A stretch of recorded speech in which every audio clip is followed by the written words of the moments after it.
Welcome to the Learning Pines YouTube. We hope this video helps. You start by enabling remote desktop so the PC accepts incoming connections. Open Settings, go to System then Remote Desktop and toggle it on. This allows RDP traffic. Note the PC name exactly because you'll enter it from the client. Make sure your Windows account has a password and set network-level authentication for security. Finally, change power and sleep settings so the machine won't go to sleep, otherwise your session will drop mid-task. Once done, you must ensure network access is correct. Open Windows Defender Firewall and allow remote desktop for the private network. This lets local clients connect. If you need external access, configure your router to forward port 3389 to this PC. However, make sure you understand the risk.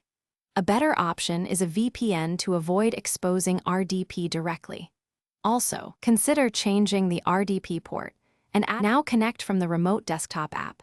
Enter the PC name or IP, use your Windows credentials, and select network-level authentication if prompted. If it fails, systematically check common issues. Confirm the PC's IP or hostname, verify firewall rules, ensure NLA is enabled, and that the remote desktop service is running.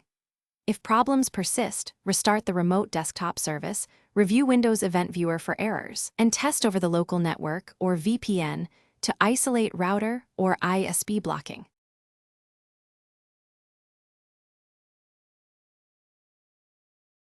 Thanks for watching. Consider subscribing if we helped you.